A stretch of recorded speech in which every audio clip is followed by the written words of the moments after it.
Let's first review rules with determining horizontal asymptotes. When the degree on top is less than the degree on the bottom, a horizontal asymptote will occur at y equals 0.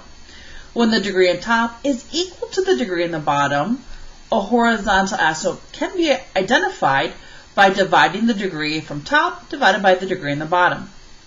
When the degree on top is greater than the degree on the bottom, no horizontal asymptote exists, and in that case, when we evaluate the limit as it goes to infinity, it would be does not exist because it's going to not a specific numerical value.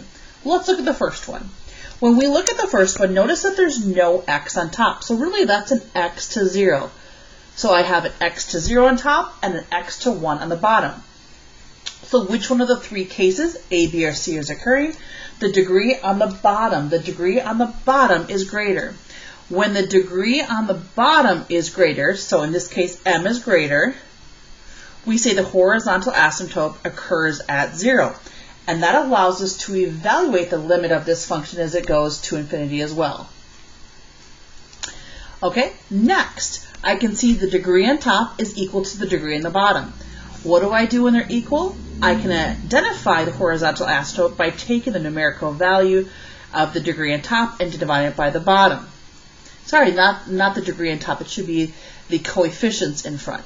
So I can take a -6 divided by +5 gives us a -6/5. All right, the next one we have the same degree on top and bottom, so we're going to apply the same concept. 3 divided by 4 is 3/4. Here we have a degree on top which is greater than the degree on the bottom. That's example C, so no horizontal asymptote will exist, and that also means we are not able to determine the limit as x approaches infinity. Let's move on to number 5. Remember, this means I would write down x minus 1 times the quantity x minus 1, and when I go through and I FOIL, the first term is x squared. Really, the rest I don't have to go ahead and do. So I have a degree on top, which is the same as the degree on the bottom, and in that case, I'm going to divide the leading coefficients. 2 divided by 1 is 2.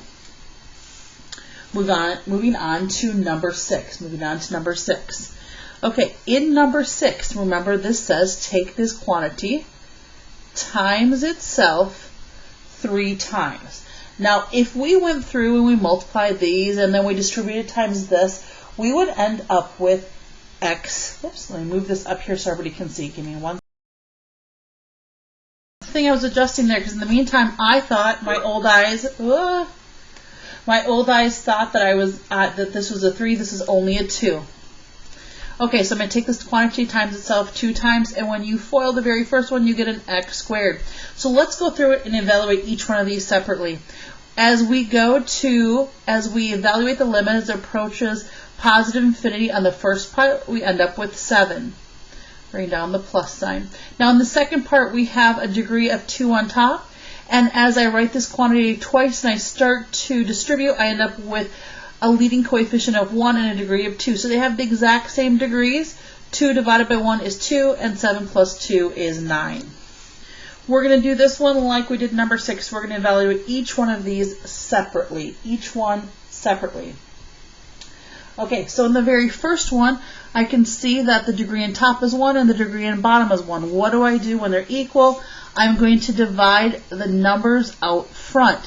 So 1 divided by 2 is 1/2. Bring down the plus sign. Here, same thing that we did previously. I'm going to write this quantity down twice. It's not necessary for me to go through and FOIL the entire part.